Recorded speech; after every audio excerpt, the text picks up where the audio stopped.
So do you make things that you would normally have cow's milk in with the camel milk? Like, are you making camel milk ice cream?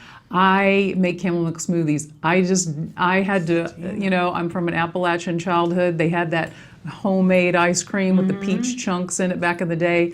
I've already done my farming. I've already done my homemade ice cream making. I don't want to do that anymore. Yeah. So it's not that I don't like it. I just don't have time for that with doing other things.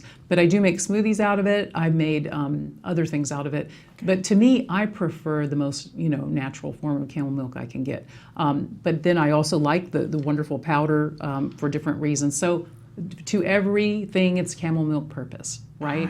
I've made cookies, I've made syrups, I've made, all kinds of things out of it. I've home pasteurized it, flash pasteurized, to see what the taste is. Yeah.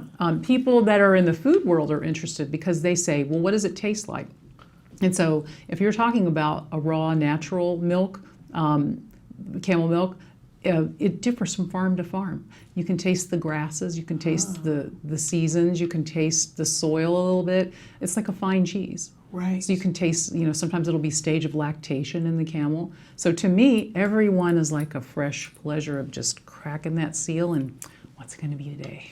So when you get your camel milk, obviously you have the powdered here. Now that's pasteurized. The powdered stuff. It's probably very, very lightly pasteurized. Okay. But there's different methods. It could be freeze dried. It could be pasteurized. Different things like that. So whatever you're looking at, the science is evolving on, what's surviving in it, what isn't surviving in it. So that's why I don't want to get too technical on this because, there's still a lot of information that's being developed. Okay. Is pasteurized as good as raw? If it's pasteurized or freeze-dried, how much of the, beneficial stuff survives versus how much doesn't?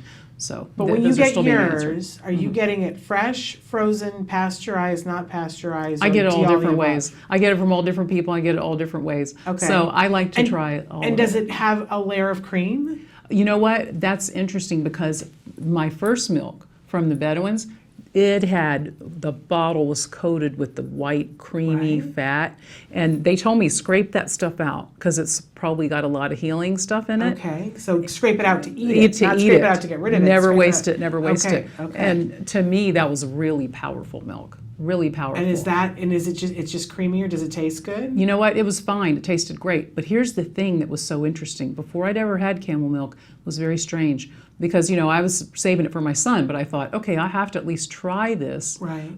Because it was so precious. I don't want to waste a drop on me, right. But I thought I should at least try this. Yeah. So the first time I ever took it, I took like a shot, like 4 ounces or something, right? And I had this weird thing like whoosh, like it sort of whooshed over me. I had this kind of like. You had a moment. I did, but it was weird. It went through my brain. It went through my mind. Ooh. Wow. I felt it. I was like, wow. And then somebody I know, a friend of mine, gave it to their kid, and his face turned bright red for just a minute, just a little bit. Okay. It's pretty strong stuff, and that stuff from the Bedouins was really strong.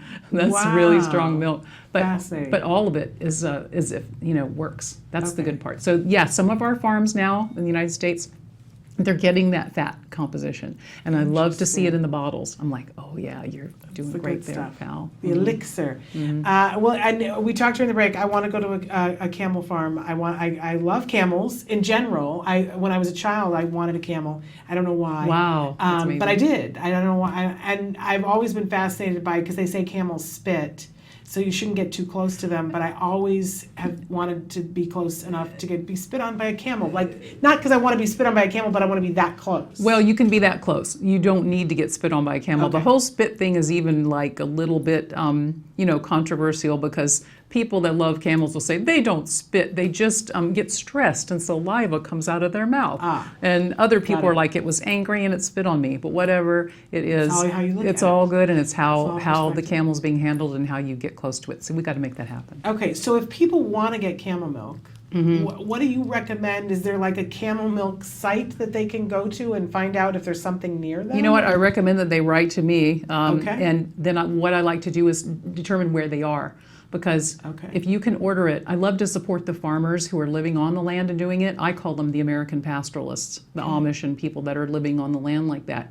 So I'd like to support them. If you can order direct from them, I think that's great. And I can see where you are and try to direct you to someone near them. So if how you're do in they another find you? country, I will help you with that.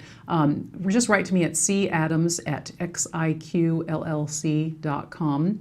Also, I have a Facebook page and a Twitter. Maybe you can put my Facebook page link up in a little while, but you can find me on Facebook, Christina Adams, Autism Author Advocate or something like that. And also I'm on Twitter @CamelMilkInfo.